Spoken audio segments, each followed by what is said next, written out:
32 anos. Foi esse o tempo que dediquei da minha vida a um filho que cuspiu no meu rosto com palavras que jamais esquecerei. Até que enfim, velha inútil, agora suma da minha vida. Essas palavras saíram da boca do meu Joaquim, aquele mesmo menino que embalei em meus braços nas madrugadas frias, que enxuguei lágrimas quando caía no quintal, que alfabetizei com paciência sentada na mesa da cozinha. Meu nome é Amélia Ferreira. Tenho 67 anos e nunca imaginei que a dor de parir pudesse ser menor que a dor da ingratidão de um filho. A vida tem dessas coisas, não é mesmo? A gente planta, rega, cuida, protege do vento forte. E quando a árvore finalmente cresce, ela não só não dá frutos, como ainda tenta te derrubar com seus galhos. Ainda sinto o gosto amargo daquele dia no cartório Figueiredo. O cheiro de papel antigo, o som da caneta arranhando o documento, o sorriso falso da Clarice, minha nora. Era para ser um dia de alegria. Um presente de casamento para um filho que dizia sonhar com a casa própria. Uma casa no valor de 780 mil, em Águas Claras, um dos melhores bairros de Florianópolis. Uma casa que representava anos do meu trabalho duro nas farmácias que construí depois que meu marido faleceu. Lembro de cada detalhe daquele momento. O tabelião Geraldo, com seus óculos na ponta do nariz, me olhando com certo cuidado quando assinei o último papel. Meu advogado, Dr. Paulo, um amigo de décadas, em pé ao meu lado. E meu filho, impaciente, batendo o pé no chão de porcelanato do cartório, como fazia quando criança, e queria um brinquedo novo. Quando o último papel foi assinado, me levantei com certo esforço. Minha artrite já não me deixa tão ágil quanto antes. E tentei abraçar Joaquim. Foi quando aconteceu. Em vez de me receber nos braços, ele deu 2 passos para trás, como se meu toque pudesse contaminá-lo com alguma doença. Seus olhos, antes ansiosos, agora exibiam um brilho diferente. Um brilho frio, calculista. E então, sem qualquer aviso, ele soltou aquelas palavras na frente de todos. Até que enfim, velha inútil, agora suma da minha vida. O silêncio que se seguiu foi ensurdecedor. Vi o tabelião Geraldo congelar com a caneta no ar. Vi o rosto de Dr. Paulo transformar-se numa máscara de indignação. Vi o sorrisinho discreto nos lábios pintados de vermelho de Clarice. Mas acima de tudo, senti meu coração partir em 1000 pedaços, como um vaso antigo jogado contra a parede. Naquele momento, minhas pernas perderam a força. Se não fosse por Dr. Paulo, teria caído ali mesmo, sobre os papéis que acabara de assinar. Papéis que representavam não apenas a transferência de um imóvel, mas a entrega de anos de sacrifício, de noites mal dormidas, de refeições puladas para economizar. As pessoas dizem que, em momentos de choque profundo, nossa mente processa tudo em câmera lenta. E foi exatamente assim que aconteceu comigo. Em segundos que pareceram horas, revivi cada sacrifício que fiz por aquele homem que agora me olhava com desdém. Lembrei-me de quando vendi minhas joias para pagar sua faculdade de corretagem. Das vezes que deixei de viajar para conseguir comprar o carro que ele tanto queria. Das noites em que fiquei acordada quando ele demorava a voltar de uma festa, rezando para que estivesse bem. Lembrei-me do dia em que ele me apresentou Clarice, e do incômodo que senti, mas ignorei, porque queria vê-lo feliz. Dr. Paulo me conduziu para fora do cartório, enquanto eu tentava processar o que havia acontecido. Meus olhos embaçados pelas lágrimas mal conseguiam enxergar os degraus da escada. Ouvia vagamente a voz do meu advogado dizendo que tudo ficaria bem, que ele cuidaria disso. Mas como algo poderia ficar bem depois daquilo? Como continuar vivendo depois de descobrir que seu único filho, sua razão de viver por tantos anos, nutria tal desprezo por você? No carro, com as mãos trêmulas, peguei meu celular. Dr. Paulo dirigia em silêncio, lançando olhares preocupados na minha direção. Ele sabia o quão devastada eu estava. Afinal, foi ele quem me aconselhou durante o divórcio, quem me orientou quando abri minha primeira farmácia, quem me deu suporte quando fiquei viúva. E agora, estava ali, testemunhando o que talvez fosse a maior dor da minha vida. Olhando pela janela, vi famílias caminhando pelas calçadas, mães de mãos dadas com seus filhos, jovens ajudando idosos a atravessar a rua, cenas cotidianas que, de repente, pareciam pertencer a um mundo ao qual eu não tinha mais acesso. Um mundo onde as relações familiares eram baseadas em amor e respeito, não em interesse e desdém. As lágrimas escorriam silenciosas pelo meu rosto. Não eram lágrimas de tristeza apenas, mas de raiva. Raiva de mim mesma por ter sido tão cega, por ter ignorado os sinais que estavam lá, o tempo todo. A impaciência crescente de Joaquim quando eu precisava de ajuda. O modo como ele e Clarice cochichavam e se calavam quando eu entrava na sala. As visitas cada vez mais raras, sempre com pedidos de dinheiro ao final. Quando chegamos ao edifício Brisas do Mar, onde moro, Dr. Paulo insistiu em subir comigo. Disse que eu não devia ficar sozinha naquele momento, mas eu precisava de alguns minutos. Apenas alguns minutos para absorver tudo aquilo. Prometi que ligaria para ele assim que me sentisse melhor, e que por enquanto iria apenas descansar. Mas descanso era a última coisa em minha mente quando fechei a porta do apartamento. Em vez disso, com uma clareza que só a dor extrema pode trazer, peguei novamente o telefone. Havia uma ligação que precisava fazer urgentemente. Uma ligação que mudaria completamente o rumo daquela história que meu filho pensava já ter escrito. Sentei-me na poltrona da sala, aquela mesma poltrona onde o embalei tantas vezes quando bebê. Olhei para a foto dele na estante, sorrindo em sua formatura, com o braço em volta do meu ombro. Parecia uma imagem de outra vida, de pessoas que não existiam mais. Disquei o número que sabia de cor. Enquanto aguardava, senti uma calma estranha me invadir. A calma que vem depois da tempestade, quando percebemos que sobrevivemos ao pior. Ou talvez, a calma que precede a verdadeira tempestade. Alô? A voz do outro lado da linha era familiar, reconfortante. Sebastião? É a Amélia. Preciso que você volte para Florianópolis o mais rápido possível. Aconteceu algo com o Joaquim. Meu irmão mais velho sempre foi meu porto seguro. Mesmo morando longe, era nele que eu pensava nos momentos de crise. O que houve, Amélia? Ele está bem? A preocupação na voz dele era genuína. Afinal, ele viu Joaquim crescer. Foi quase um pai para ele depois que meu marido partiu. Fisicamente, sim, mas acho que perdi meu filho hoje, Sebastião. E preciso da sua ajuda para lidar com isso. Enquanto explicava brevemente o ocorrido, sentia as engrenagens da minha mente trabalhando. Não era apenas dor o que sentia agora. Era determinação. Uma senhora de 67 anos pode parecer frágil aos olhos de um filho ingrato. Pode parecer uma velha inútil, como ele disse. Mas uma mulher que construiu um negócio do zero, que enfrentou a viuvez, que criou um filho sozinha, tem mais força do que aparenta. E foi exatamente essa força que me fez lembrar da cláusula especial que Dr. Paulo havia incluído na escritura. Uma cláusula que meu filho, em sua arrogância e pressa, provavelmente nem se deu ao trabalho de ler. Uma cláusula que me daria 90 dias. 90 dias preciosos, antes que a transferência da casa fosse efetivamente concluída. Depois daquele telefonema para meu irmão Sebastião, passei a noite em claro, olhando para o teto do meu quarto. As palavras de Joaquim ecoavam em minha mente como um disco quebrado. Velha inútil. Suma da minha vida. Ah, como chegamos a esse ponto? Em que momento meu menino de olhos doces se transformou nesse homem que me olhava com tanto desprezo? A madrugada me trouxe lembranças que há muito estavam guardadas. Lembrei-me do dia em que descobri que estava grávida. Carlos, meu marido, chorou de emoção quando contei. Nós tínhamos tentado por 5 anos, passado por 3 abortos espontâneos. E então, quando quase desistimos, veio Joaquim. Nosso milagre. Nosso pequeno guerreiro que resistiu a uma gravidez de risco. O quarto que preparamos para ele ainda está guardado em minha memória em cada detalhe. As paredes em tom azul claro, as nuvens que Carlos pintou no teto, o berço de madeira maciça que compramos parcelado em 12 vezes, porque nossa situação financeira não era das melhores. Mas nada disso importava. Tínhamos amor de sobra para compensar qualquer carência material. Joaquim nasceu numa noite chuvosa de maio, 10 horas de trabalho de parto. Quando finalmente o colocaram em meus braços, jurei que faria qualquer coisa para protegê-lo. Qualquer coisa.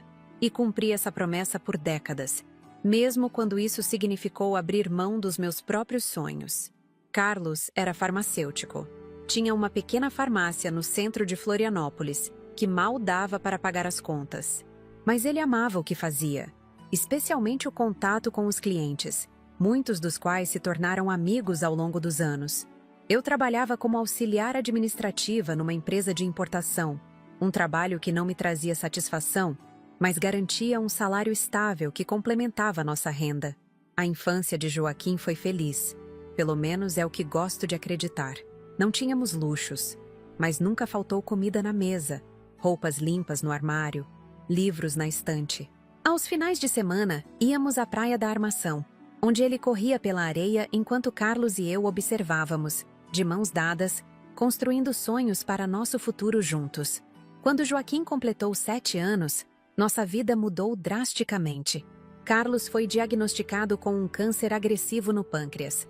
Em 6 meses, vi meu marido, um homem que sempre transbordava energia e otimismo, definhar diante dos meus olhos. Perder peso, perder cor, perder esperança. Mas nunca perder a ternura ao olhar para o nosso filho.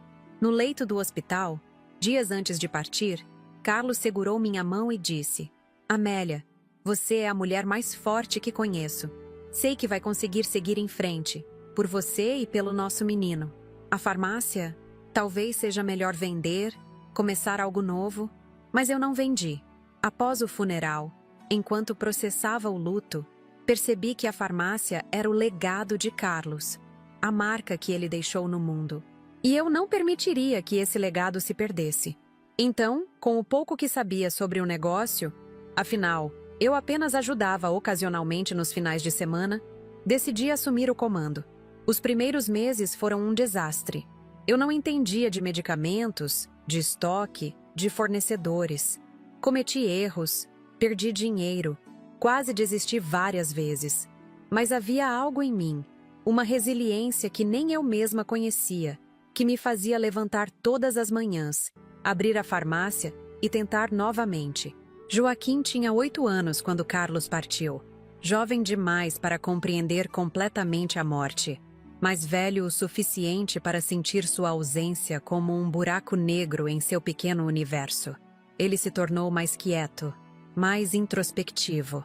À noite, eu o encontrava muitas vezes chorando silenciosamente em seu quarto, agarrado à camisa favorita do pai, que guardei para ele como lembrança. Equilibrar o luto de um filho com o meu próprio foi um dos maiores desafios que enfrentei. Havia dias em que eu queria apenas me enrolar na cama e chorar até secar. Mas não podia. Tinha um menino que dependia de mim, uma farmácia para administrar, contas para pagar. Foi nesse período que conheci Dr. Paulo Rezende. Ele entrou na farmácia buscando um medicamento para a mãe idosa e notou minha expressão de desamparo quando não conseguia encontrar o que ele precisava no sistema. Ofereceu-se para ajudar, e de alguma forma, acabamos conversando por horas após o fechamento da loja. Paulo era advogado, especializado em direito empresarial. Ofereceu-se para me orientar na gestão da farmácia. No início, recusei. Orgulho, talvez. Ou medo de confiar em um estranho. Mas ele era persistente, de uma forma gentil e respeitosa. E eu, eventualmente, cedi. Com a orientação de Paulo, a farmácia começou a se recuperar. Contratamos um farmacêutico competente, reorganizamos o estoque, implementamos um novo sistema de vendas. Aos poucos, fui aprendendo sobre o negócio, descobrindo que tinha um talento natural para a gestão que nunca havia explorado. Enquanto isso, Joaquim crescia. Os anos da pré-adolescência foram difíceis. Sem a figura paterna, ele buscou modelos em amigos mais velhos, nem sempre as melhores companhias. Houve problemas na escola, pequenos atos de rebeldia, palavras duras ditas em momentos de raiva adolescente. Lembro de uma noite, quando ele tinha 14 anos, em que chegou tarde, cheirando a cigarro. Confrontei-o, e ele gritou que eu não entendia nada, que estava sempre ocupada demais com aquela maldita farmácia para prestar atenção nele. Suas palavras me atingiram como facas. Seria verdade? Eu estava negligenciando meu filho enquanto tentava construir um futuro para nós dois? Essa dúvida me atormentou por anos. Tentei compensar, talvez de forma equivocada, dando a Joaquim o que ele pedia. O videogame mais caro, as roupas de marca que seus amigos usavam, as viagens de férias para destinos que mal podíamos pagar.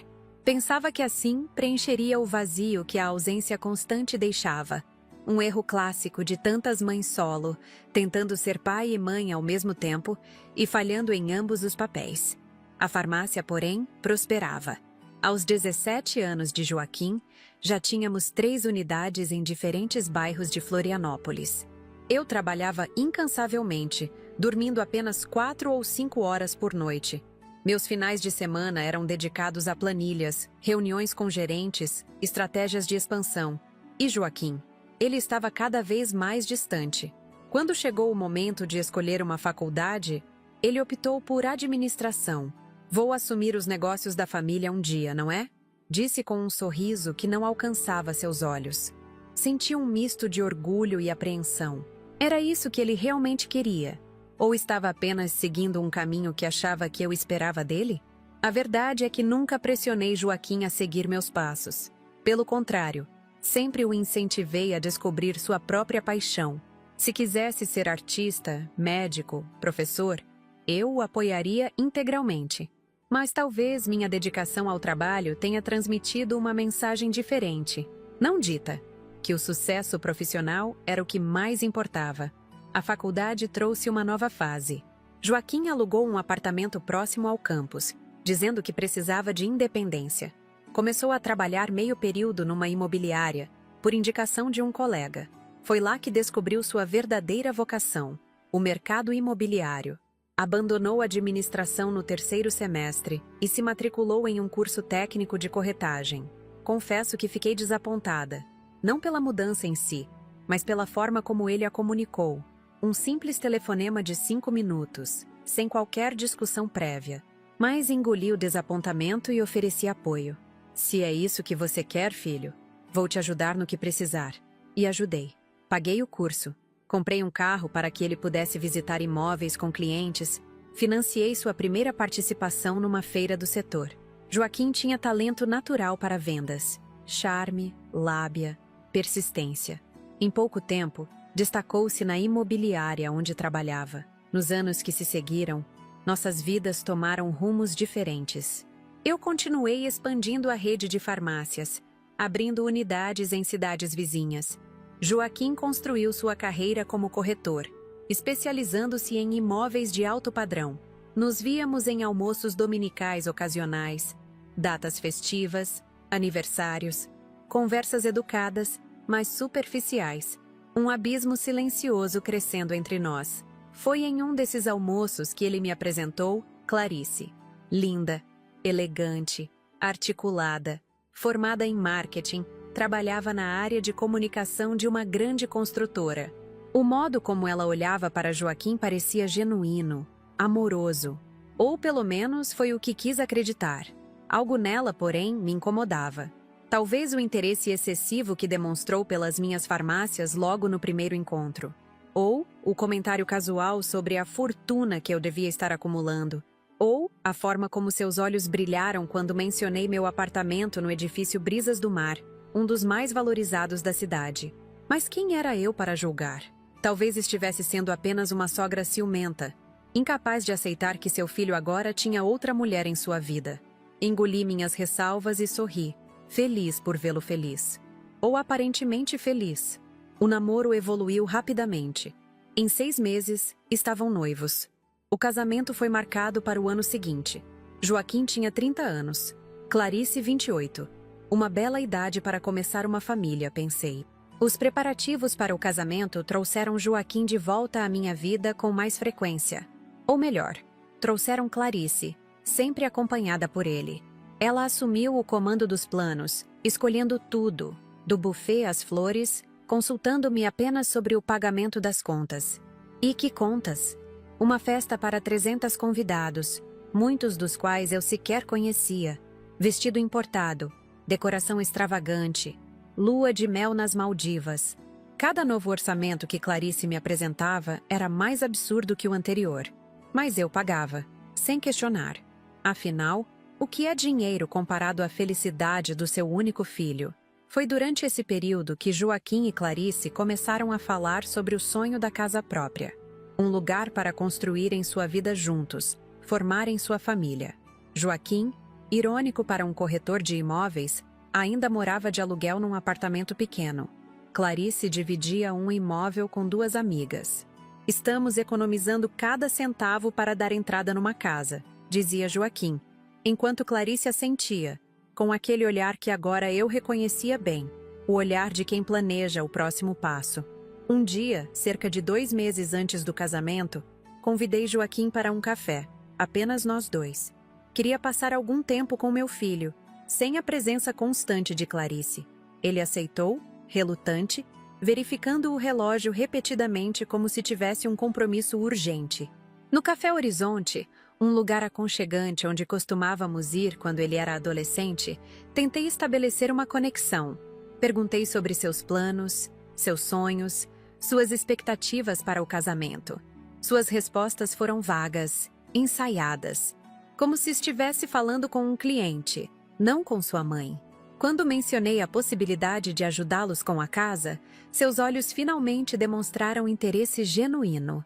Não seria apenas uma ajuda, Joaquim. Quero dar a casa como presente de casamento. Ele quase engasgou com o café. Você tá falando sério, mãe? Estava. Tinha pensado muito sobre isso. O que faria com meu dinheiro, afinal? Aos 67 anos, viúva, sem outros filhos, para quem deixaria o fruto de décadas de trabalho? Além disso, as farmácias já estavam consolidadas, gerando lucro constante sob a gestão dos administradores que contratei. Eu podia me dar a esse luxo. Sim, estou falando sério, mas quero participar da escolha. Afinal, será um investimento importante. A alegria de Joaquim foi avassaladora. Pela primeira vez em anos, ele me abraçou espontaneamente, com a mesma intensidade de quando era criança e eu voltava de viagem. Senti meu coração aquecer. Talvez esse gesto pudesse reconstruir nossa relação.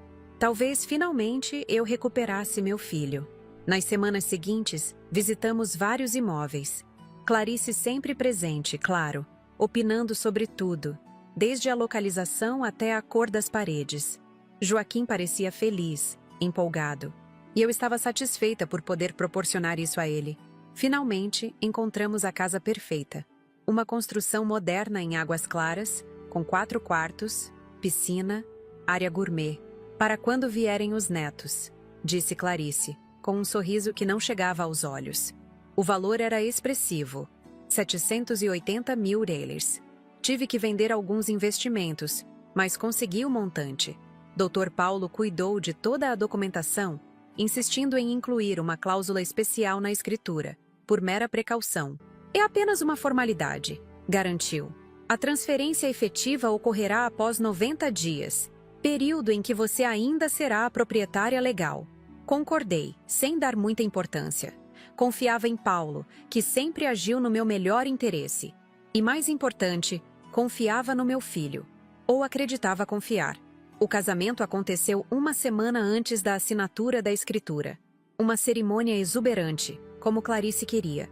Sorrisos, abraços, promessas de felicidade eterna.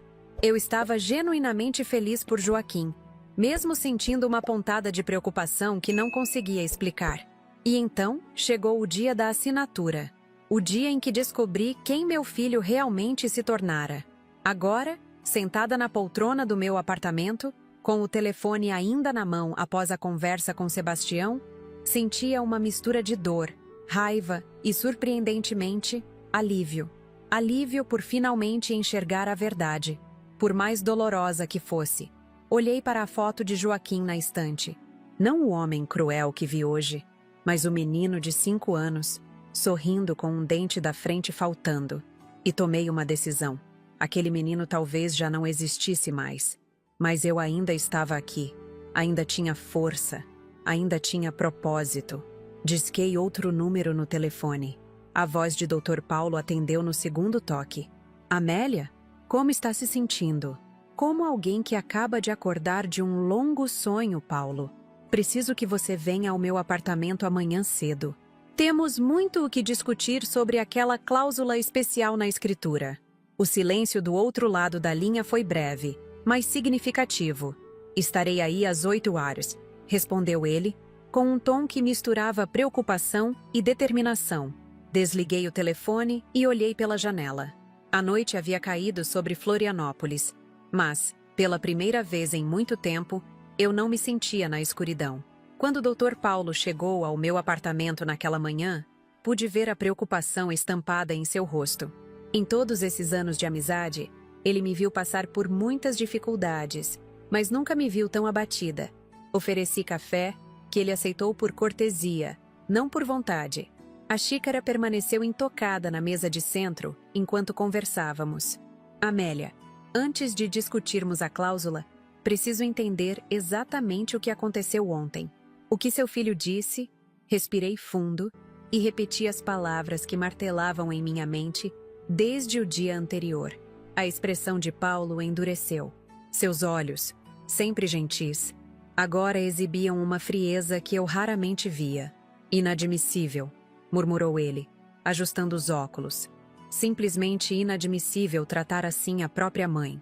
O que mais me dói, Paulo, não são as palavras em si, mas perceber que provavelmente era isso que ele pensava o tempo todo. Por quanto tempo meu filho me viu como um estorvo, um obstáculo para seus planos? Paulo hesitou antes de responder, escolhendo cuidadosamente as palavras.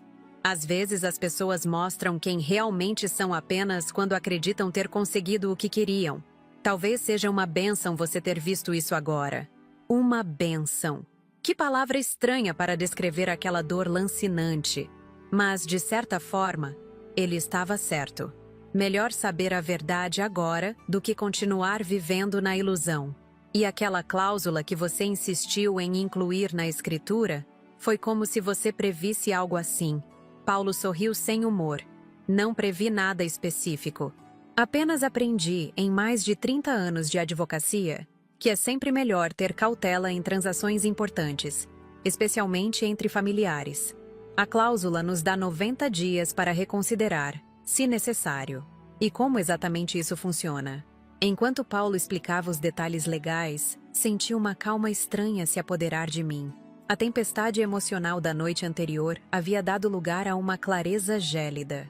Não era apenas sobre recuperar a casa, embora o dinheiro fosse importante. Era sobre dignidade, sobre consequências. Há mais uma coisa que podemos fazer, disse Paulo, após concluir a explicação. É pouco convencional, mas considerando as circunstâncias... E foi assim que, 3 dias depois, técnicos discretamente instalaram câmeras e microfones em pontos estratégicos da casa em Águas Claras. Tudo com respaldo legal, já que eu ainda era a proprietária oficial. Paulo garantiu que teríamos acesso apenas às áreas comuns, nada de quartos ou banheiros, para respeitar a privacidade do casal, mas o suficiente para monitorar qualquer conversa relevante sobre a propriedade ou sobre mim. Senti um aperto no peito ao autorizar isso. Nunca imaginei que chegaria ao ponto de espionar meu próprio filho. Mas as palavras dele no cartório ecoavam em minha mente toda vez que a dúvida aparecia. Até que enfim, velha inútil. Agora suma da minha vida. Meu irmão Sebastião chegou de Porto Alegre 2 dias depois. Ao me ver, abri os braços sem dizer uma palavra e desmoronei naquele abraço como não fazia desde o funeral de Carlos. Sebastião sempre foi meu porto seguro, minha rocha. 3 anos mais velho, com cabelos completamente brancos e uma barba bem aparada, ele carregava uma sabedoria tranquila nos olhos. Minha pequena Mel, sussurrou, usando o apelido de infância que somente ele usava. Vamos enfrentar isso juntos, como sempre fizemos. Sebastião ficaria hospedado comigo por 2 semanas. Sua presença foi crucial naqueles primeiros dias, quando eu oscilava entre a tristeza profunda e a raiva incandescente. Ele preparava minhas refeições, garantindo que eu me alimentasse adequadamente. Me acompanhava em caminhadas curtas pela orla da praia, sabendo que o mar sempre teve um efeito calmante sobre mim e, principalmente, me escutava. Em uma dessas conversas, lembrei de algo que havia ignorado por anos. Quando Joaquim completou 18 anos, Carlos já tinha partido há 1 década. Foi o primeiro aniversário que ele não quis comemorar em casa. Disse que iria sair com amigos, que era coisa de criança fazer festa com a mãe. Sebastião assentiu, lembrando. Você ficou arrasada. Tinha encomendado aquele bolo especial que ele tanto gostava. Sim, de chocolate com frutas vermelhas. Passei a noite toda esperando ele voltar, com o bolo intacto na mesa. Ele chegou às 3 da manhã, completamente embriagado, com uma garota que nunca havia visto antes. As imagens voltavam nítidas. Joaquim cambaleando pelo corredor, a garota rindo alto, os dois entrando no quarto dele e batendo a porta. E eu, sentada na sala escura, olhando para o bolo com 18 velas que nunca foram acesas. Na manhã seguinte, quando questionei seu comportamento, ele deu de ombros e disse que agora era adulto, que eu precisava parar de tratá-lo como criança. A garota saiu sem nem olhar para mim, comendo um pedaço do bolo com as mãos. Sebastião franziu a testa. Você nunca me contou esse detalhe. Porque doeu demais, eu acho. Ali percebi que estava perdendo meu filho. Ou talvez já o tivesse perdido. Havia outros sinais ao longo dos anos. O desinteresse crescente em minhas histórias. A impaciência quando eu precisava de ajuda com algo simples, como configurar o celular novo. As visitas cada vez mais raras e curtas. As ligações no meu aniversário que pareciam obrigação, não desejo. Eu me recusei a ver o que estava bem na minha frente. Concluí, com a voz embargada. Me convenci que era apenas uma fase, que era normal filhos adultos se afastarem. Me agarrei à ideia de que, no fundo, ele ainda era meu menino amoroso. Não se culpe, Mel. A esperança é a última a morrer, especialmente quando se trata de nossos filhos. Na semana seguinte, recebemos as primeiras gravações.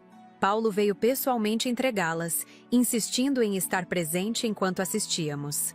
Para oferecer suporte jurídico e emocional, explicou. Nos reunimos na sala do meu apartamento.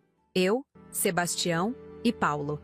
Com as cortinas fechadas e o coração apertado, assisti às imagens captadas pelas câmeras discretamente instaladas na sala e na cozinha da casa que comprei para Joaquim e Clarice. A primeira gravação mostrava o casal chegando em casa após a assinatura da escritura. Joaquim jogou as chaves sobre o balcão da cozinha, um sorriso largo no rosto. Conseguimos, meu amor. A casa é nossa.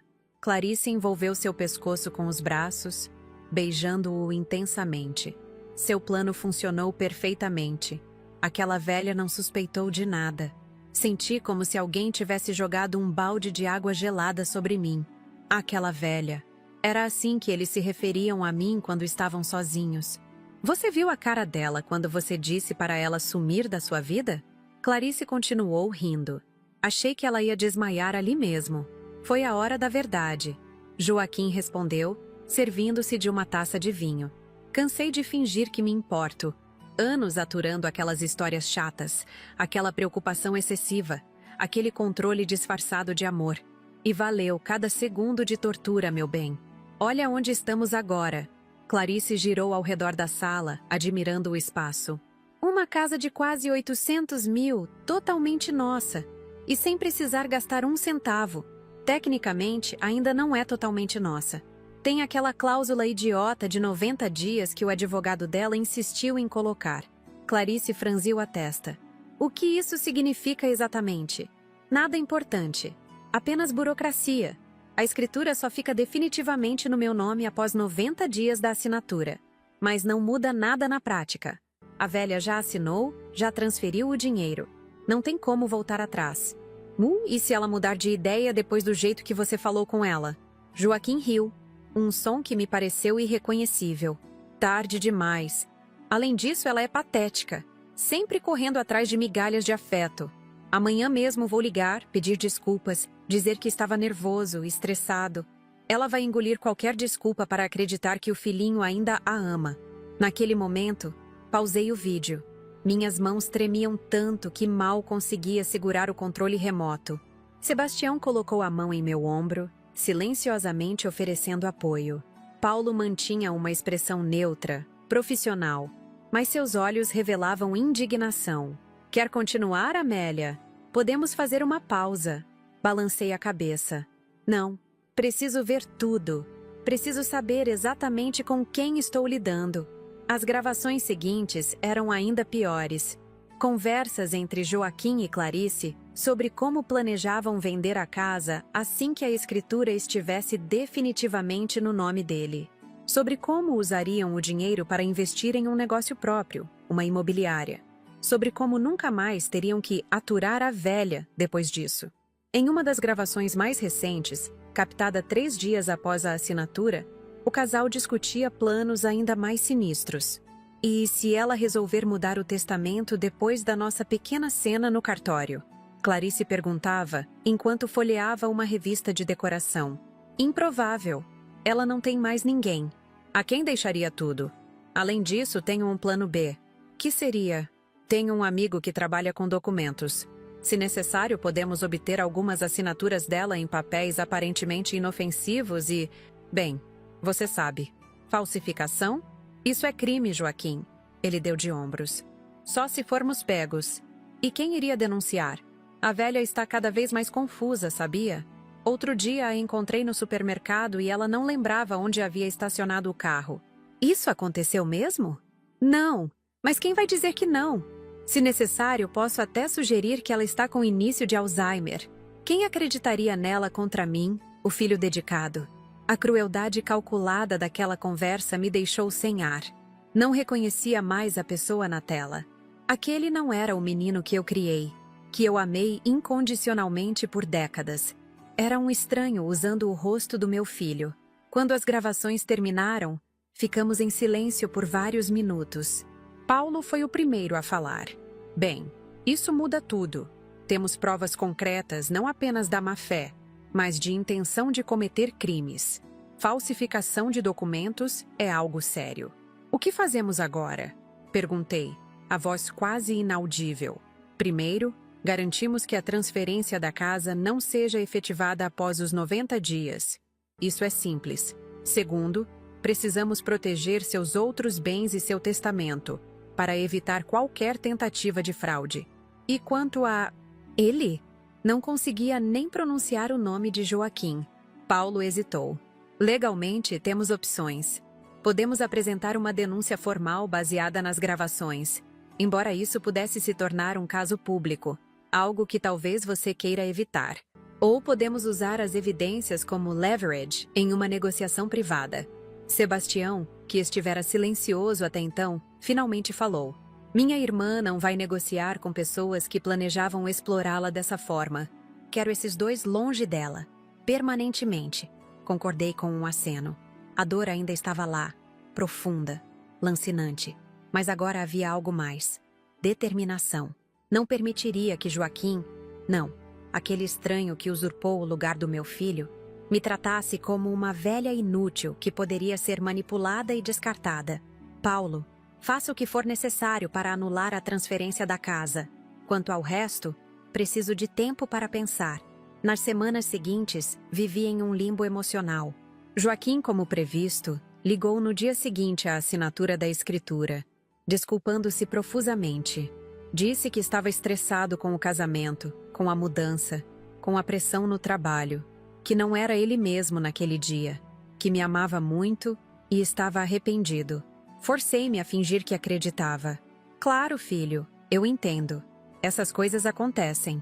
Minha voz soava artificial até para mim, mas Joaquim, tão envolvido em sua própria mentira, não percebeu nada. Que tal um almoço no domingo? Você, eu e Clarice? Para compensar. Seria ótimo, respondi, sentindo náusea ao imaginar sentar à mesa com aqueles dois, sabendo o que sabia agora. O almoço nunca aconteceu. Inventei uma indisposição no último momento. E nas semanas seguintes, criei desculpas para cada convite que recebi. Precisava de tempo. Tempo para processar, para planejar, para decidir como lidar com essa nova e dolorosa realidade. Em uma tarde particularmente difícil, quando as lembranças felizes com Joaquim criança insistiam em atormentar-me, decidi caminhar pela Praia da Armação. O mar sempre teve um efeito calmante sobre mim, desde a infância no litoral gaúcho até a vida adulta em Florianópolis. Caminhava descalça pela areia úmida, observando as ondas quebrarem suavemente, quando uma voz familiar me chamou. Dona Amélia? É você mesmo? Virei-me e vi Roberta Campos, minha vizinha do edifício Brisas do Mar. Uma mulher de meia-idade, divorciada, com quem ocasionalmente tomava café no saguão do prédio. Nunca fomos exatamente amigas, mas mantínhamos uma relação cordial. Roberta, que surpresa encontrá-la aqui. Venho caminhar todas as tardes. Recomendação médica. Ela sorriu, ajustando os óculos escuros. Não a vejo há semanas no prédio. Andei preocupada. Algo na genuína preocupação de Roberta quebrou minhas defesas. Antes que pudesse conter, lágrimas começaram a rolar pelo meu rosto. Tentei disfarçar, virando em direção ao mar, mas era tarde demais. Dona Amélia, o que houve? Roberta aproximou-se tocando gentilmente meu braço. Posso ajudar de alguma forma? E então, para minha própria surpresa, contei tudo.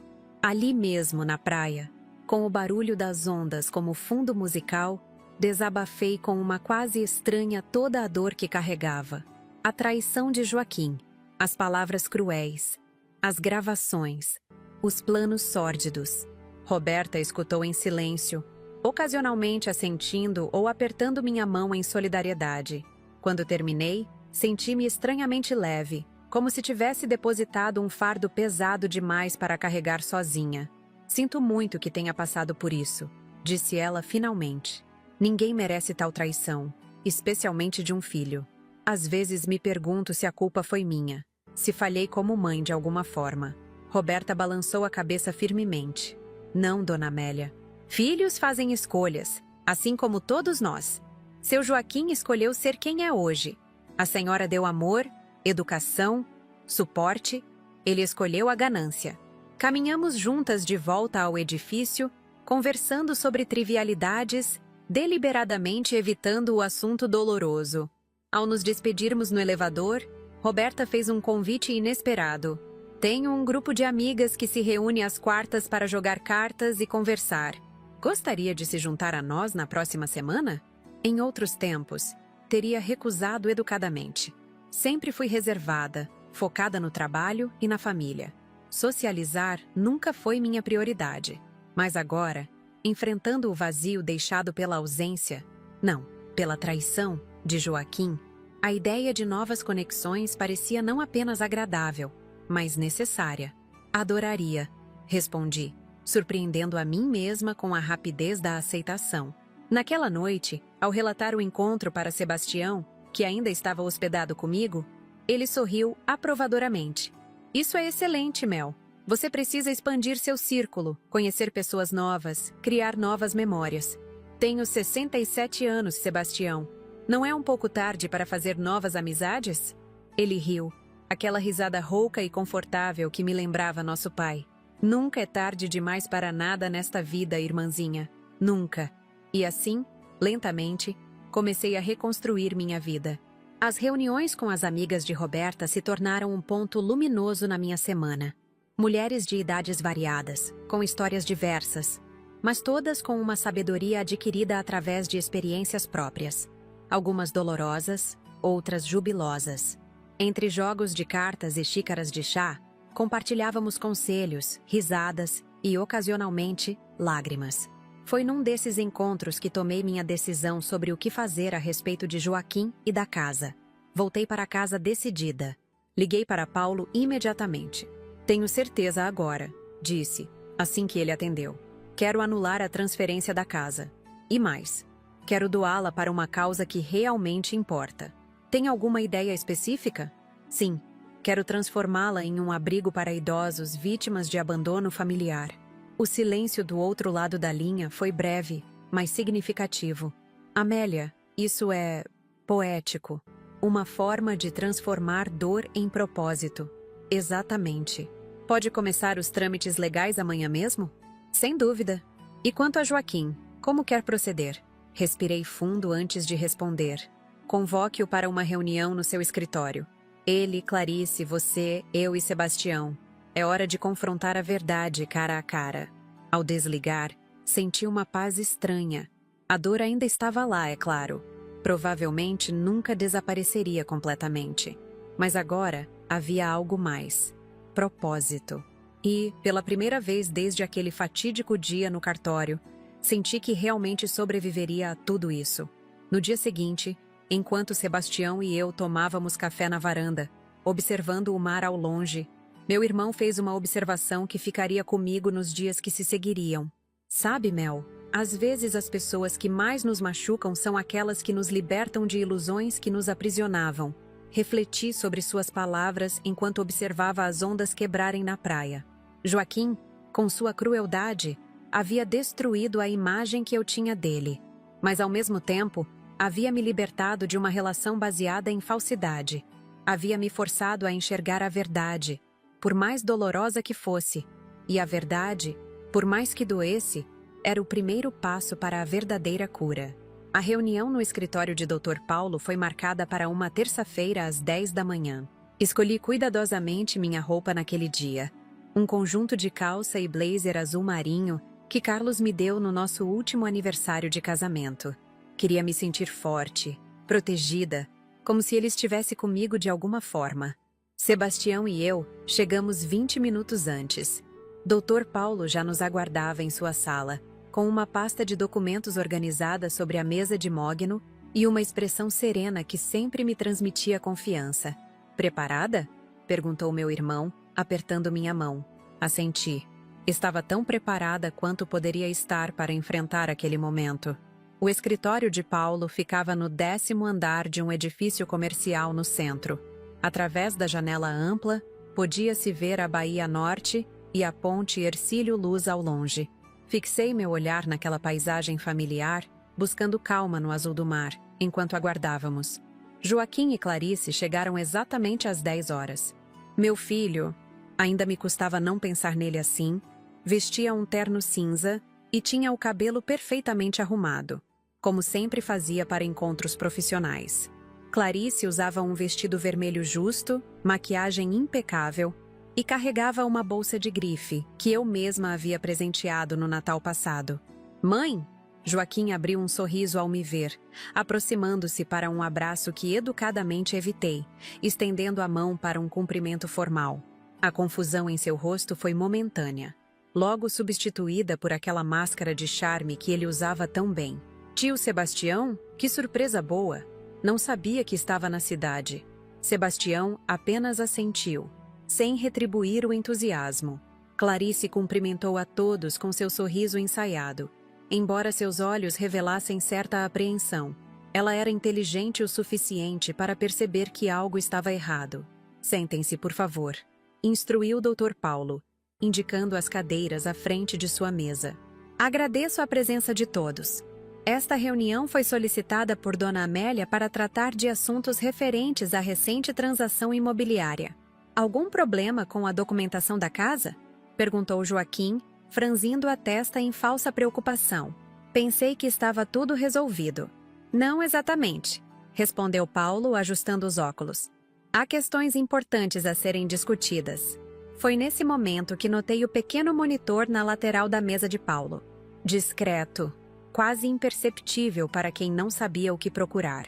Minhas mãos começaram a tremer levemente, e Sebastião, percebendo meu nervosismo, colocou sua mão sobre a minha.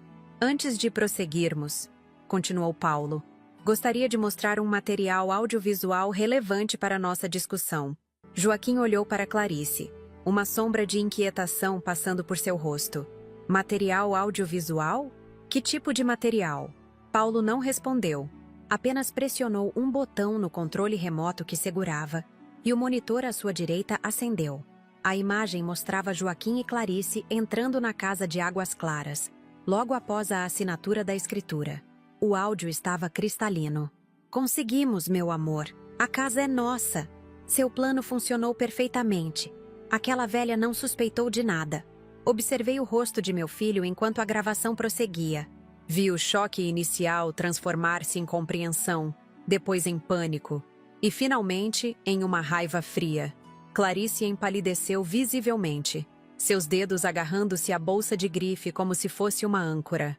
Quando Paulo pausou a gravação após alguns minutos, o silêncio na sala era denso, quase palpável. "Isso é ilegal", Joaquim finalmente disse, a voz baixa e controlada. Gravação sem consentimento. Não pode ser usado. Ao contrário, rebateu Paulo calmamente. A instalação dos equipamentos foi devidamente autorizada pela proprietária legal do imóvel, que, pelos termos da cláusula especial na escritura, continua sendo Dona Amélia durante o período probatório de 90 dias. Além disso, as gravações ocorreram apenas em áreas comuns da residência, respeitando a privacidade dos quartos e banheiros. Tudo dentro da lei. Joaquim voltou-se para mim, uma mistura de raiva e desespero em seus olhos. Mãe, isso é um absurdo! Você realmente vai acreditar em fragmentos de conversas tirados de contexto? Contexto? Repeti, encontrando uma força que não sabia possuir. Que contexto justificaria chamar sua mãe de velha inútil? Que contexto explicaria planos de falsificar minha assinatura ou me internar num asilo barato? Eu nunca... Começou ele. Mas Paulo já havia avançado a gravação para o trecho exato onde Joaquim discutia esses planos com Clarice.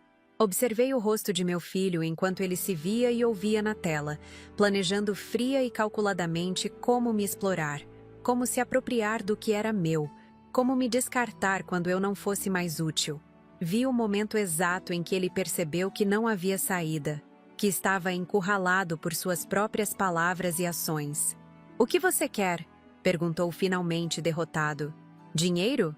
A casa de volta? É isso? Sua pergunta me feriu mais do que esperava.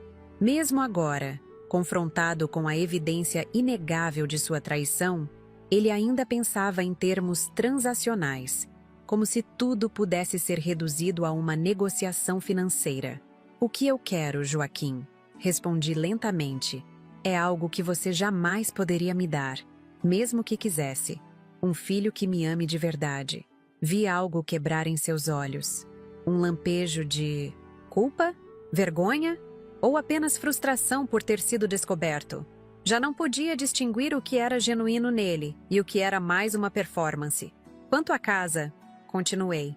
Sim, ela voltará para meu nome. A transferência será anulada, conforme previsto na cláusula que vocês nem se deram ao trabalho de ler completamente. Clarice, que permanecera em silêncio até então, finalmente falou. E depois? O que acontece depois? Olhei para ela, esta mulher que havia entrado na vida do meu filho, e pelo que pude ver nas gravações, incentivado seus piores instintos. Mas seria injusto culpá-la inteiramente. Joaquim era um adulto, responsável por suas próprias escolhas. Depois, a casa será doada para o Centro Comunitário Luz da Vida, respondi. Será transformada em um abrigo para idosos vítimas de abandono familiar. O rosto de Clarice se contorceu numa expressão de incredulidade. Você não pode estar falando sério. Vai doar uma casa de quase 800 mil? Posso e vou. O processo já está em andamento. Joaquim passou a mão pelo rosto, num gesto que me lembrou dolorosamente seu pai. Carlos fazia o mesmo quando estava profundamente perturbado. E quanto a nós? Perguntou ele. Estamos... o quê? Deserdados? Banidos da família? Você tem 38 anos, Joaquim. É corretor de imóveis bem-sucedido, pelo que sei. Tem um apartamento alugado perfeitamente adequado para continuar vivendo com sua esposa. Quanto a ser banido da família, receio que foi você quem tomou essa decisão quando me mandou sumir da sua vida. Paulo interveio nesse momento, seu tom profissional mascarando a indignação que eu sabia que ele sentia. Há mais alguns assuntos legais a serem tratados. Dona Amélia solicitou uma ordem de restrição que impede que vocês se aproximem dela ou de sua residência. Também solicitou alterações em seu testamento, excluindo Joaquim como beneficiário. A expressão de pânico no rosto de meu filho seria quase cômica. Não fosse tão profundamente triste. Ele realmente acreditava que, depois de tudo, ainda teria direito à minha fortuna? Mãe, você não pode estar falando sério. Joaquim tentou novamente, agora com voz embargada. Foi um momento de raiva. Eu não quis dizer aquelas coisas. Você é minha mãe. Eu te amo. As palavras soavam ocas, vazias, como uma linha decorada de uma peça mal ensaiada. Olhei para ele e vi não o homem cruel das gravações, nem o menino doce das minhas memórias, mas um estranho. Alguém que eu conhecia intimamente e, ao mesmo tempo, não conhecia de forma alguma. Esta reunião está concluída, declarou o Dr. Paulo, levantando-se. Os documentos para assinatura serão enviados nos próximos dias.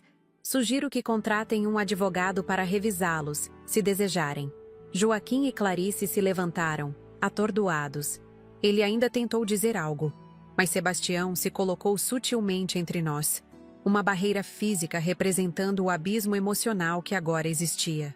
Quando eles saíram, senti minhas pernas fraquejarem. Sebastião me ajudou a sentar novamente, enquanto Paulo servia um copo d'água. Você foi extraordinária, Mel, murmurou meu irmão. Não me sinto extraordinária, confessei. Me sinto vazia. E era verdade. Não havia triunfo, nem satisfação, nem mesmo alívio. Apenas um vazio imenso onde antes existia o amor pelo meu filho. Nos dias que se seguiram, recebi inúmeras ligações de Joaquim, todas ignoradas. Mensagens desesperadas, implorando por uma chance de explicar, de conversar, de se redimir. Em outras circunstâncias, talvez meu coração materno tivesse cedido. Mas as gravações não mentiam. Não eram palavras ditas no calor do momento, mas conversas calculadas, repetidas ao longo de dias. Um padrão, não um deslize. Uma semana após a reunião, acordei com batidas insistentes na porta do meu apartamento. Olhei pelo olho mágico e vi Joaquim, visivelmente alterado, possivelmente embriagado. Mãe, eu sei que você está aí. Abre essa porta. Precisamos conversar. Seu tom oscilava entre súplica e exigência. Fiquei imóvel, o coração acelerado, até que a voz de Roberta, minha vizinha, soou no corredor. Senhor, vou ter que pedir que se retire. A senhora Amélia não quer receber visitas, e você está perturbando os moradores. Você não sabe de nada. Ela é minha mãe. Sei que existe uma ordem de restrição. Se não se retirar imediatamente, chamarei a segurança e, se necessário, a polícia. Houve um momento de silêncio tenso, seguido pelo som de passos pesados se afastando. Minutos depois, meu telefone tocou. Era Roberta. Dona Amélia? Ele já foi? Está tudo bem? Agradeci com a voz trêmula. Aquela mulher, que até poucas semanas atrás era apenas uma conhecida, agora arriscava-se a confrontar meu filho enfurecido para me proteger. A vida era mesmo repleta de surpresas, boas e ruins. Com o passar das semanas, as tentativas de contato de Joaquim diminuíram. Soube por Sebastião, que ainda mantinha contato com alguns amigos em comum, que ele e Clarice haviam se mudado para Balneário Camboriú, onde ele abriu parceria com uma imobiliária local. Aparentemente, a vida seguia para eles, como seguia para mim, embora por caminhos radicalmente diferentes. Enquanto isso, os trâmites para a doação da casa avançavam. Conheci Matheus Rodrigues, o diretor do Centro Comunitário Luz da Vida, um homem de meia idade com olhos gentis e uma paixão evidente por seu trabalho. Ele me mostrou o projeto para o abrigo, como transformariam cada cômodo, como criariam espaços de convivência, atividades terapêuticas, assistência médica. Muitos idosos são abandonados quando deixam de ser úteis na visão de seus familiares, explicou ele. Nossa missão é mostrar que a vida não perde valor com a idade. Pelo contrário, ganha outras dimensões, outras riquezas. Suas palavras tocaram algo profundo em mim. Talvez fosse isso que eu precisava. Redefinir meu próprio valor. Encontrar novas dimensões em minha existência, além do papel de mãe que havia ocupado por tanto tempo. Em uma tarde ensolarada de agosto, cerca de 2 meses após a fatídica assinatura da escritura, Sebastião e eu visitamos a Praia da Armação. Caminhávamos descalços pela areia, conversando sobre tudo e sobre nada, quando ele fez uma sugestão inesperada. Já pensou em se mudar para cá? Para perto da praia? Para cá? Mas eu moro em Florianópolis, Sebastião. Ele riu. Eu sei, Mel. Estou falando deste bairro específico, não da cidade. Você sempre amou o mar. No Brisas do Mar, você tem uma vista linda. Mas não é a mesma coisa que acordar e dar poucos passos até a areia, não é? Parei para contemplar o horizonte. O sol começava a se pôr, tingindo o céu de rosa e laranja. Respirei fundo, sentindo o cheiro de sal. ouvindo o som ritmado das ondas. Seria um recomeço, murmurei. Uma nova fase. Exatamente. Vi algumas casas à venda por aqui. Menores que seu apartamento atual, mais aconchegantes. Ideais para uma senhora independente que ainda tem muito o que viver. Uma senhora independente. Sorri ao ouvir essa descrição. Era assim que me sentia agora, de forma surpreendente. Independente. Livre das expectativas, das ilusões, dos papéis que me autoimpus por tanto tempo. Vou pensar no assunto. Respondi, retomando a caminhada. Naquela noite, navegando na internet, encontrei-me pesquisando casas na Praia da Armação. Uma em particular chamou minha atenção. Uma construção azul e branca, com varanda voltada para o mar e um pequeno jardim nos fundos. O preço estava dentro do que poderia pagar vendendo meu apartamento atual. Salvei o anúncio nos favoritos, sentindo uma pequena fagulha de empolgação pela primeira vez em semanas. No dia seguinte, recebi uma ligação inesperada. Uma voz feminina, hesitante. Dona Amélia? Aqui é Luciana. Luciana Ferreira, sua sobrinha. Luciana, filha da minha irmã mais nova, Mariana, que faleceu quando a menina tinha apenas 12 anos. Após a morte de Mariana, Luciana foi criada pelo pai e, eventualmente, mudou-se para Portugal para estudar. Mantínhamos contato esporádico por e-mail e cartões de aniversário, mas não nos víamos pessoalmente há mais de uma década. Luciana, que surpresa maravilhosa! Como você está? Estou bem, tia. Na verdade, estou em Florianópolis. Em Florianópolis? Desde quando? Cheguei ontem. Tio Sebastião me contou o que aconteceu. Espero que não se importe. Senti que precisava vir, ver como a senhora está, oferecer algum apoio. Senti lágrimas nos olhos. Minha sobrinha havia cruzado o oceano para estar comigo em um momento difícil. Uma conexão familiar que eu julgava distante, quase perdida, e que agora ressurgia quando eu mais precisava. Marcamos um café para a tarde daquele mesmo dia. Ao ver Luciana entrar no Café Horizonte, quase não a reconheci. A adolescente tímida que lembrava havia se transformado em uma mulher confiante, de 32 anos, com cabelos curtos e um sorriso que lembrava dolorosamente o de sua mãe. Tia Amélia. Ela se aproximou, abraçando-me com força. Que bom ver a senhora. Conversamos por horas. Luciana me contou sobre sua vida em Lisboa, seu trabalho como chefe em um restaurante renomado, seu recente divórcio após um casamento breve. Eu compartilhei minhas histórias, incluindo os eventos recentes com Joaquim, embora de forma resumida, poupando-a dos detalhes mais dolorosos. Estou pensando em recomeçar, confessei, mostrando-lhe no celular a foto da casa na Praia da Armação que havia visto online. Vender o apartamento, comprar um lugar menor, mais próximo do mar. Luciana observou a foto pensativa. É linda, tia. Mas não acha que vai se sentir solitária? É uma mudança grande. Provavelmente, admiti. Mas talvez seja a hora de enfrentar a solidão de frente, em vez de tentar preenchê-la com expectativas irrealistas. Ela assentiu, compreensiva. Então, após um momento de hesitação, fez uma proposta que mudaria tudo. E se eu ficasse? Aqui, em Florianópolis, com a senhora. Ficar? Mas e seu trabalho em Lisboa? Já estava pensando em voltar ao Brasil há algum tempo. O divórcio, sabe como é. Muitas memórias por lá. Poderia recomeçar aqui, talvez abrir meu próprio restaurante pequeno, ou uma pousada. Uma pousada. Repeti, a ideia ecoando em minha mente. Sim, sempre foi um sonho. Um lugar pequeno, acolhedor, com café da manhã caseiro e uma atmosfera familiar.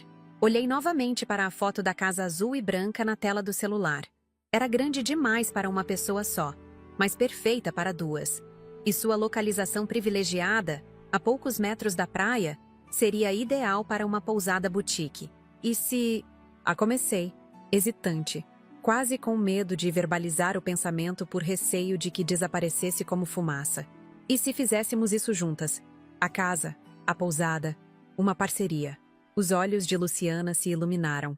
A senhora está falando sério? Seria perfeito.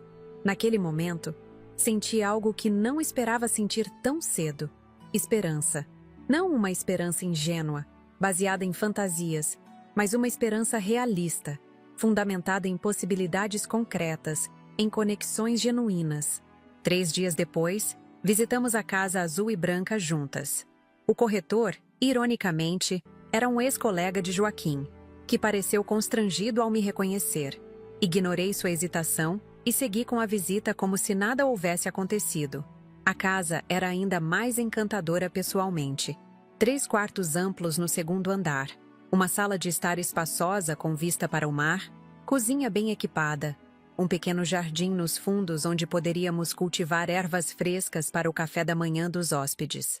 "É perfeita", declarou Luciana, seus olhos brilhando com entusiasmo. E assim, em meio à dor da traição, encontrei um novo começo inesperado. Uma nova casa, um novo propósito, uma conexão familiar renovada.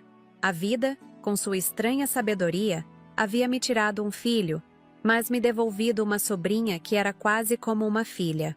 Enquanto assinava os documentos para a compra da casa na Praia da Armação, dessa vez sem cláusulas especiais, sem desconfianças, sem armadilhas, percebi que a verdadeira reviravolta não estava nos eventos externos, nas casas ganhas ou perdidas, mas dentro de mim, na capacidade de transformar dor em propósito, traição em libertação, fim em recomeço. Quando o corretor me entregou as chaves, uma semana depois, senti um peso deixando meus ombros. Não era o fardo do apartamento que vendia, nem mesmo o peso da história com Joaquim. Era algo mais antigo e mais profundo. O peso de uma vida definida pelas expectativas dos outros, pelo papel de mãe acima de tudo, pela busca incessante de aprovação e amor de quem não podia ou não queria dá-los. Naquele momento, de pé na varanda da minha nova casa, com o mar à minha frente e Luciana ao meu lado, senti-me finalmente livre. Livre para ser apenas Amélia, uma mulher de 67 anos com uma história para contar. E mais importante, com muitas páginas ainda em branco para escrever. Os primeiros dias na casa azul e branca da Praia da Armação foram como um sonho estranho. Aquela sensação de estar em um lugar novo, desconhecido, mas que de alguma forma parece familiar, como se sempre tivesse sido seu destino chegar ali. Desempacotávamos nossas vidas em meio a caixas espalhadas pela sala, enquanto a brisa marinha entrava pelas janelas, trazendo consigo o cheiro de sal e novas possibilidades. Luciana ocupou o quarto que dava para o jardim dos fundos, enquanto escolhia o menor, com vista para o mar. "Tem certeza, tia? O quarto principal deveria ser seu", ela questionou. Mas eu estava decidida. "Quero acordar todos os dias vendo o horizonte", expliquei. "É como ter o infinito na janela, um lembrete diário de que sempre há mais além do que podemos ver." As semanas iniciais foram dedicadas a transformar aquela casa em nosso lar e, simultaneamente, em um espaço que pudesse acolher visitantes. Decidimos que começaríamos pequeno, apenas 2 quartos para hóspedes, mantendo o terceiro como um escritório compartilhado. Pousada Recanto do Mar, batizamos, após muitas noites discutindo nomes enquanto compartilhávamos uma garrafa de vinho na varanda. A reforma foi modesta, mas transformadora. Substituímos o piso da sala por um assoalho de madeira clara que parecia capturar a luz do sol e espalhá-la por todo o ambiente. Pintamos as paredes em tons de azul e areia, trazendo para dentro o cenário que nos rodeava. No jardim dos fundos, Luciana projetou um pequeno deck com mesa sob uma pérgola, onde serviríamos o café da manhã em dias de sol. Durante esse período, as ligações de Joaquim finalmente cessaram por completo. Através de Paulo, soube que ele havia tentado contestar judicialmente a anulação da transferência da casa em Águas Claras, mas desistiu quando confrontado com as gravações. Também soube que ele e Clarice haviam se separado. Ela o deixou quando percebeu que não haveria herança, que o plano perfeito havia se desmoronado completamente. Uma parte de mim, aquela parte maternal que nunca morreria completamente, sentiu uma pontada de dor pela derrota do filho. Mas outra parte, a mulher que foi forçada a redescobrir através da dor, sabia que aquilo era necessário. Algumas lições só chegam através de consequências. O Centro Comunitário Luz da Vida transformou a Casa de Águas Claras em um abrigo para idosos, como planejado. Fui convidada para a inauguração, mas decidi não comparecer. Ainda era cedo demais, as feridas ainda pulsavam.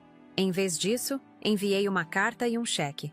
Uma doação adicional para ajudar na compra de equipamentos. No futuro, talvez, quando a dor fosse apenas uma cicatriz, eu visitaria o lugar e veria o bem que surgiu de algo que começou com tanta maldade. Nossa pousada abriu as portas em dezembro, bem a tempo de receber os primeiros turistas da temporada de verão. Éramos completas novatas no ramo da hospitalidade, aprendendo na prática, tropeçando ocasionalmente, mas sempre com um sorriso no rosto. Luciana, com sua experiência como chefe, transformava o café da manhã em uma experiência memorável para os hóspedes. Eu cuidava da administração, das reservas e da contabilidade, habilidades que desenvolvi ao longo de décadas gerenciando minhas farmácias. Nos primeiros meses, recebemos principalmente casais e pequenas famílias, muitos deles encantados com a atmosfera íntima e acolhedora do lugar. É como estar na casa de uma avó querida, comentou uma hóspede no livro de visitas. Palavras que me emocionaram profundamente. Talvez eu não tivesse netos biológicos para mimar, mas poderia oferecer aquele cuidado genuíno a todos que cruzassem nossa porta. Foi em uma manhã de março, quando a temporada de verão já se aproximava do fim, que recebi uma ligação inesperada. A voz do outro lado era masculina, idosa, vagamente familiar, mas que não consegui identificar imediatamente. Dona Amélia? Aqui é Antônio Pacheco. Não sei se a senhora se lembra de mim. Antônio! Claro que me lembrava. Viúvo como eu, ele frequentava a mesma farmácia central há anos. Sempre tão educado, sempre com um comentário gentil ou uma piada discreta. Nos últimos tempos em que ainda administrava ativamente o negócio, percebi que suas visitas tornavam-se mais frequentes, muitas vezes para compras insignificantes. Na época, não dei muita importância.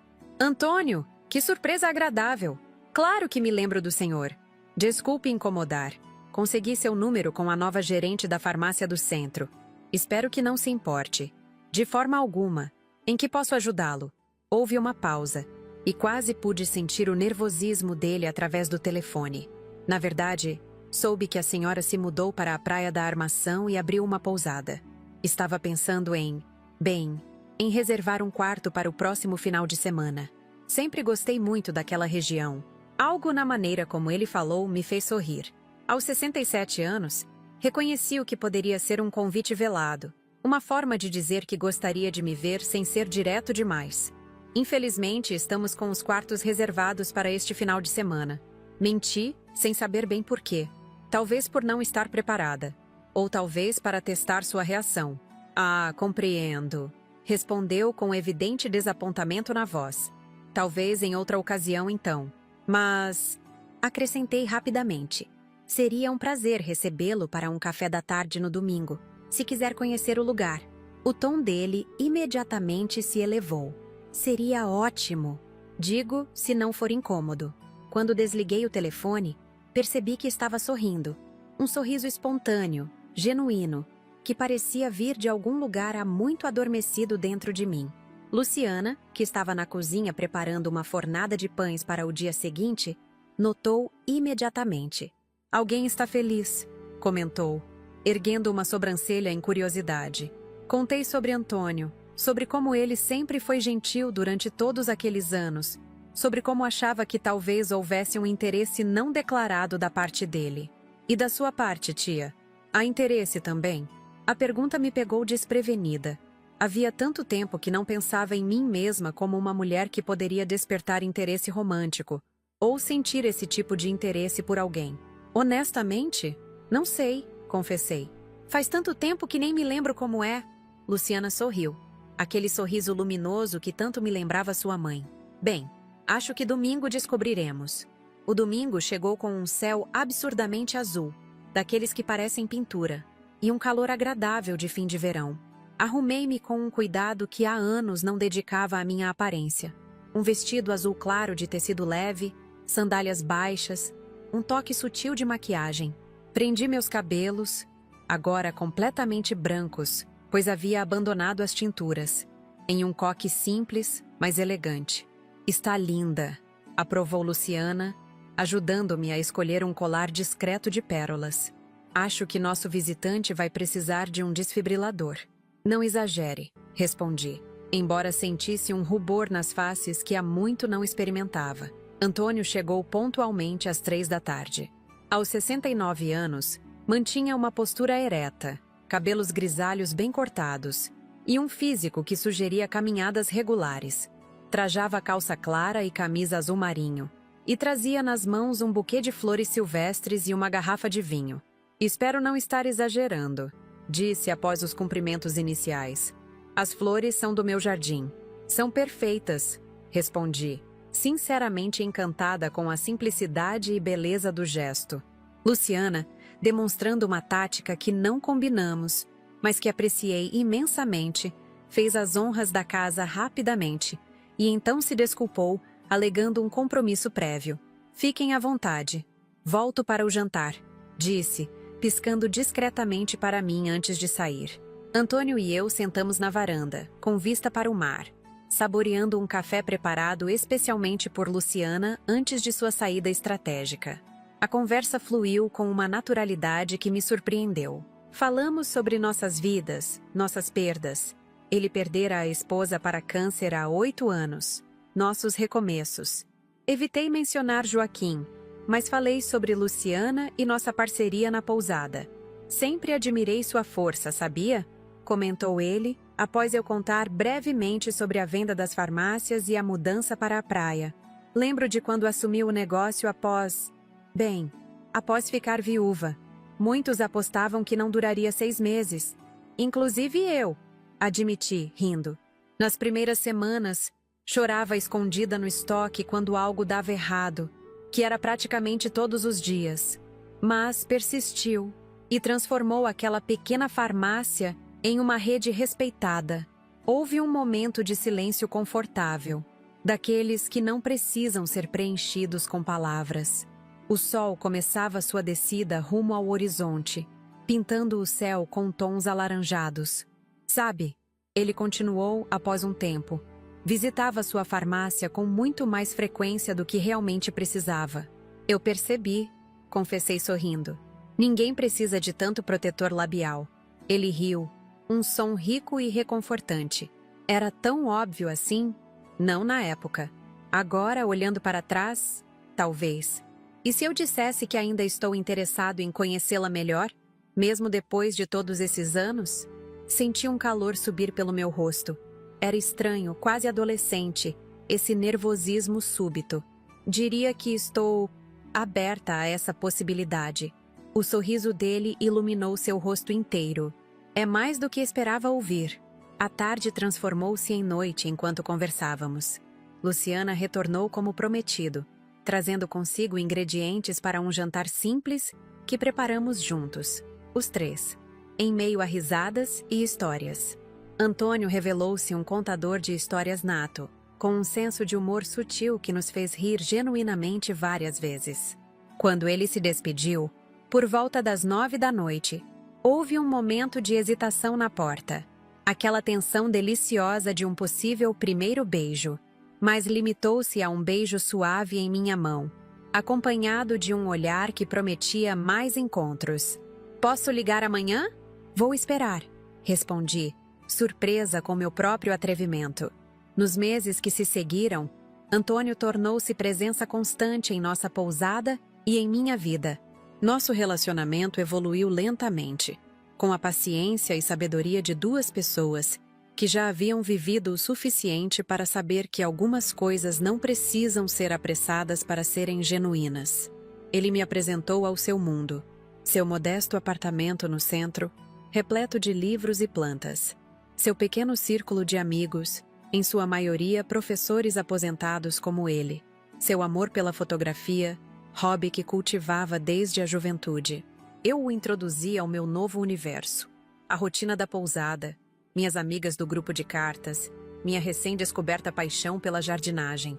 No início de setembro, quando a primavera começava a dar seus primeiros sinais, recebi uma ligação inesperada. Era do Hospital Santa Clara. Joaquim havia sofrido um acidente de carro, nada fatal, mas estava hospitalizado com uma perna quebrada e algumas costelas fraturadas.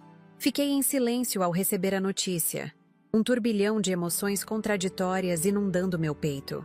O enfermeiro explicou que meu filho havia me colocado como contato de emergência e perguntado especificamente se poderiam me avisar. Ele está consciente? Posso falar com ele? Perguntei, a voz trêmula. Sim, está acordado e lúcido. Posso transferir a ligação para o quarto dele. Houve uma pausa, cliques na linha e então a voz de Joaquim, mais fraca do que me lembrava, mas inconfundível. Mãe, é você mesmo? Sim, Joaquim. Soube do acidente. Como está se sentindo? Já estive melhor, respondeu com um fraco tom de humor. Desculpe por terem te ligado. Eu não tinha mais ninguém para colocar como contato. A admissão de solidão era tão crua, tão desprovida de seu habitual orgulho, que senti meu coração apertar apesar de tudo. O médico disse que vai ficar bem? Sim, nada permanente, mas vou precisar de fisioterapia por um tempo. Houve um silêncio desconfortável. Tantas coisas não ditas, tanto ressentimento, tanta dor entre nós. Mãe? Sua voz cortou o silêncio finalmente. Eu estraguei tudo, não foi? A admissão me pegou desprevenida. Não esperava arrependimento, não depois do modo calculado como ele havia agido. Sim, Joaquim, você estragou. Outro silêncio, mais longo desta vez.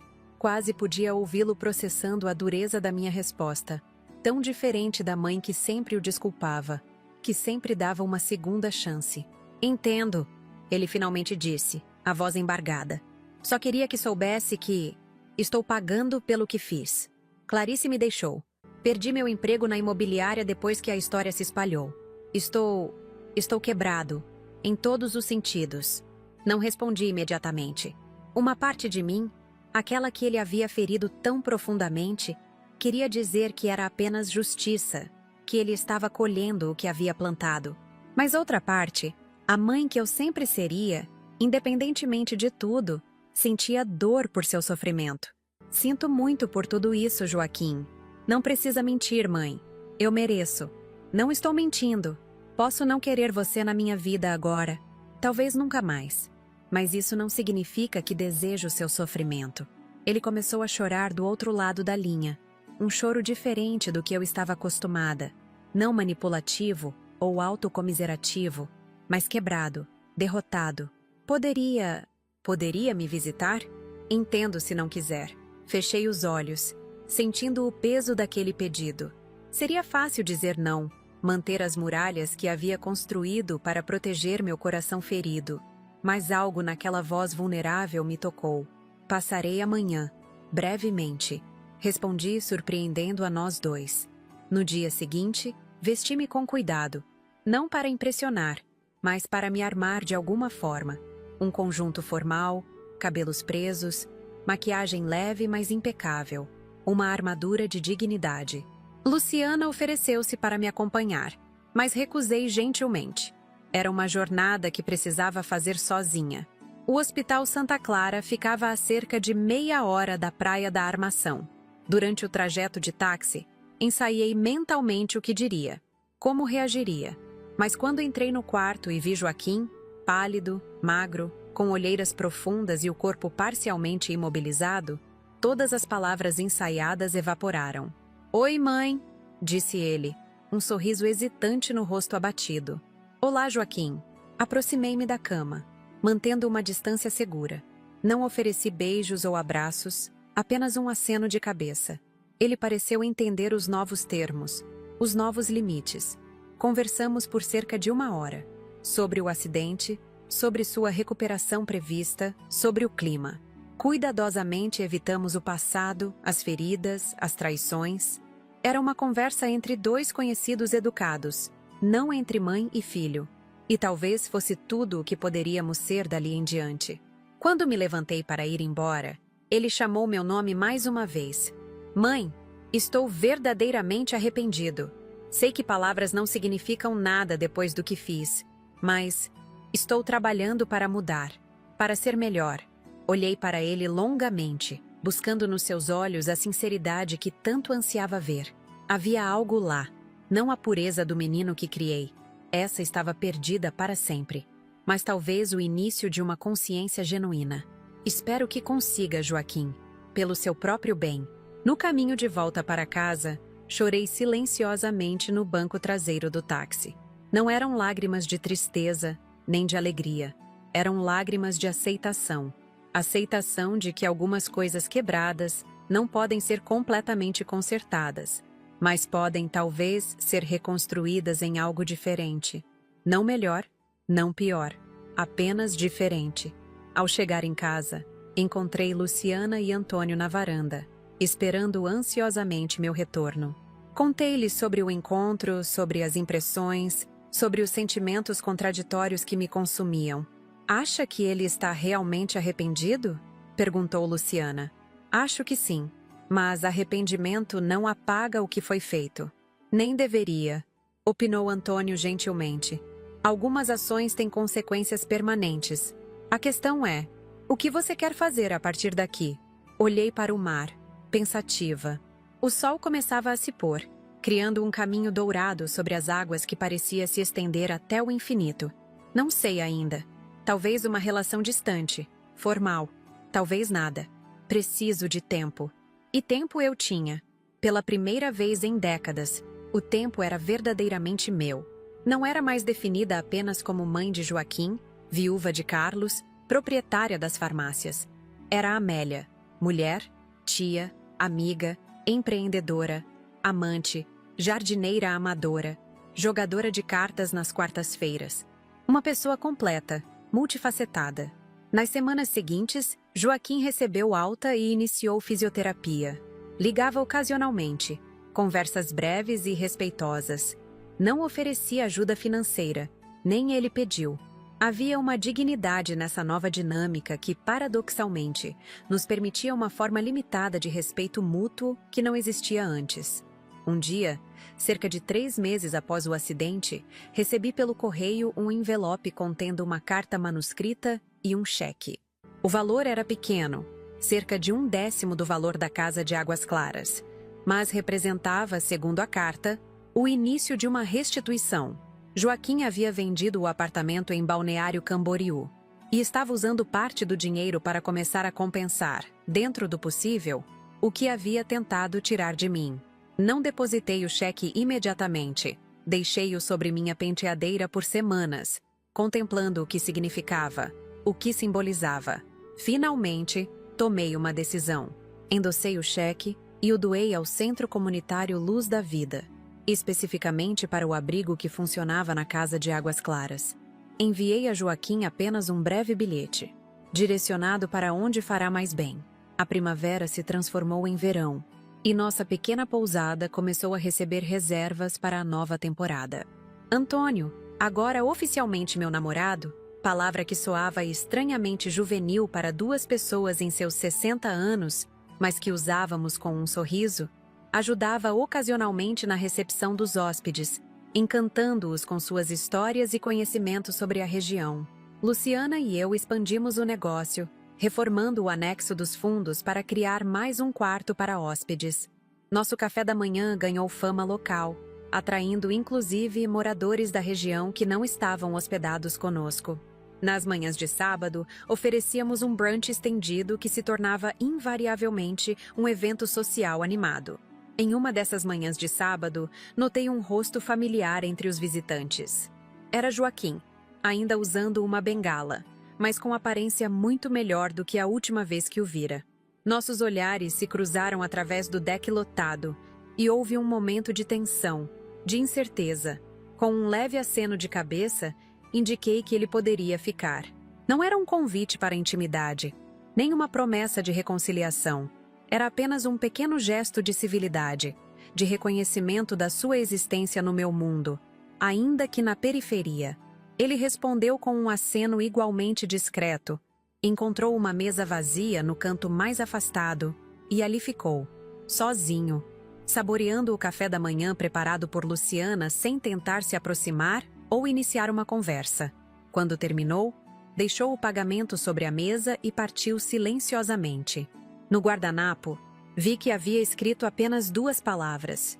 "Obrigado, mãe." Não sei se aquela visita foi um adeus ou um começo. Não sei se algum dia seremos capazes de construir algo que se assemelhe a uma relação saudável. Mas sei que, independentemente do que aconteça, estou em paz.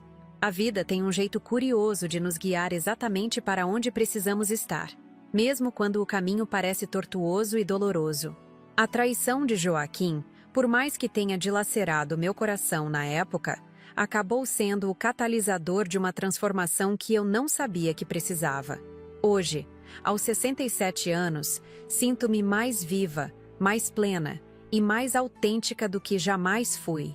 Tenho uma nova família, não de sangue, mas de escolha, formada por Luciana, Antônio, minhas amigas do grupo de cartas, os vizinhos da praia, os hóspedes regulares que se tornaram amigos. Tenho um propósito, uma rotina que me dá prazer, sonhos que ainda quero realizar. E tenho a mim mesma, finalmente, completamente, verdadeiramente. A mulher que esteve adormecida dentro da mãe, da esposa, da empresária. A mulher que despertou quando todas as ilusões foram despedaçadas, quando todas as máscaras caíram. Como diz aquela antiga canção, às vezes é preciso perder tudo para encontrar a si mesmo. Foi o que aconteceu comigo. Perdi uma casa, perdi um filho, perdi ilusões que acalentei por décadas. Mas encontrei uma nova casa, uma nova família e uma nova versão de mim mesma. Mais sábia, mais forte, mais autêntica. E isso, percebo agora, enquanto observo o sol se pôr sobre o mar da minha varanda, com a mão de Antônio gentilmente segurando a minha, não tem preço. E assim, queridos amigos que me acompanharam até aqui, chego ao fim desta história que compartilhei com vocês. Uma história que começou com uma traição dolorosa e terminou com um recomeço que jamais imaginei para a minha vida. Quando entrei naquele cartório para assinar a escritura de uma casa que seria o presente de casamento para meu filho, não fazia ideia de que aquele gesto de amor se transformaria no ponto de virada mais significativo da minha existência. As palavras cruéis que ouvi, até que enfim velha inútil, agora suma da minha vida, rasgaram meu coração como facas afiadas, destruindo em segundos décadas de amor materno incondicional. Mas como vocês acompanharam ao longo desta jornada, o que parecia ser o fim acabou sendo apenas o começo. A dor me forçou a olhar para verdades que eu vinha ignorando há anos. A crueldade escancarada de Joaquim apenas trouxe à luz o que já existia nas sombras. Um relacionamento baseado em interesse, não em amor genuíno. A precaução do meu advogado Dr. Paulo ao incluir aquela cláusula de 90 dias na escritura foi o primeiro sinal de que algo divino estava me guiando. As gravações que fizemos na casa revelaram não apenas a frieza calculista do meu filho e sua esposa Clarice, mas também seus planos para me explorar ainda mais, talvez até me internar em um asilo barato, enquanto falsificavam minha assinatura em outros documentos. Foram momentos de escuridão profunda, momentos em que questionei todo o sentido da minha existência. Afinal, o que significava minha vida se aquele a quem dediquei tudo me via apenas como um meio para seus fins egoístas? Foi quando pessoas inesperadas surgiram em meu caminho. Roberta, minha vizinha que se tornou amiga. Sebastião, meu irmão que atravessou o país para me apoiar. Luciana, minha sobrinha que voltou do exterior e se tornou praticamente uma filha. E Antônio, um admirador discreto de longa data que finalmente teve coragem de se aproximar quando eu estava pronta para recomeçar. A decisão de doar a casa de Águas Claras para um abrigo de idosos foi minha forma de transformar veneno em remédio. Aquela propriedade que meu filho planejava usar como degrau para sua ambição, agora acolhe pessoas que, como eu, foram descartadas por aqueles que deveriam amá-las. Há uma beleza poética nessa reviravolta que me conforta nas noites mais difíceis. A mudança para a casa azul e branca na Praia da Armação, a abertura da pousada Recanto do Mar com Luciana, o romance tardio mais doce com Antônio, tudo isso representa capítulos que nunca imaginei escrever na minha história. Aos 67 anos, quando muitos acreditam que a vida está apenas esperando seu desfecho, descobri que ainda havia muitas páginas em branco para preencher. O acidente de Joaquim e seu aparente arrependimento trouxeram uma nova dimensão para esta história. Não houve reconciliação dramática, nem perdão instantâneo. Há feridas que, mesmo cicatrizadas, deixam marcas permanentes. Mas houve algo talvez mais valioso: um respeito mútuo nascido da verdade, não da ilusão. Uma relação distante, mas honesta, que substitui a proximidade baseada em mentiras. Aprendi, através dessa jornada dolorosa, que somos mais do que os papéis que desempenhamos. Fui esposa, fui mãe, fui empresária. Mas antes de tudo isso, sou Amélia. Uma mulher com desejos próprios, sonhos próprios, identidade própria. E essa mulher merece viver plenamente, não apenas existir em função dos outros. Hoje, quando acordo com o barulho do mar entrando pela janela do meu quarto, quando tomo café na varanda com Antônio, quando preparo o café da manhã para nossos hóspedes com Luciana, sinto uma gratidão profunda. Gratidão até mesmo pela dor que me trouxe até aqui, porque sem ela, talvez nunca tivesse descoberto minha própria força, meu próprio valor para além do que oferecia aos outros. Se você está passando por algo semelhante, se está enfrentando a ingratidão de um filho, a traição de alguém amado, ou simplesmente questionando seu valor no mundo, quero que saiba, você não está sozinho. E mais importante, você é muito mais do que a dor que sente agora. Há sempre um recomeço possível, mesmo quando parece que tudo acabou. Agora, meus queridos que me acompanharam nessa história, quero fazer um pedido especial. Este canal, Vovó Lembrou, existe para compartilhar histórias como a minha. Histórias de pessoas reais que enfrentaram desafios e encontraram caminhos inesperados. Histórias que podem confortar, inspirar e mostrar que ninguém está sozinho em suas lutas. Se esta história tocou seu coração de alguma forma, por favor, se inscreva no canal. É um gesto simples que faz toda a diferença para que possamos continuar compartilhando estas experiências de vida. Deixe também seu like, para que mais pessoas possam encontrar este conteúdo. E por favor, compartilhe nos comentários. O que você faria no meu lugar? Já viveu algo parecido? Como lidou com a situação? Sua história, sua opinião, podem ajudar outras pessoas que estão passando pelo mesmo. Acredite, seus comentários são lidos com carinho e gratidão e criam uma comunidade de apoio que transcende a tela. Também queria pedir, se estiver dentro das suas possibilidades, que contribua com o Valeu Demais, nossa forma de receber doações para manter este canal funcionando e trazendo mais vídeos diariamente. Produzir conteúdo de qualidade exige dedicação e recursos, e sua ajuda, mesmo que pequena, faz uma diferença enorme para que possamos continuar este trabalho. Não foi fácil reviver esta história para compartilhar com vocês. Houve momentos durante a gravação em que precisei parar, respirar fundo, limpar as lágrimas. Mas o fiz porque acredito que nossas histórias, quando compartilhadas com honestidade, podem iluminar o caminho de outros. Lembre-se de conferir os outros vídeos do canal. Há tantas histórias inspiradoras, tantos relatos de superação e recomeço que podem trazer conforto e esperança para sua própria jornada. Cada experiência compartilhada é única, mas todas carregam algo universal sobre a condição humana.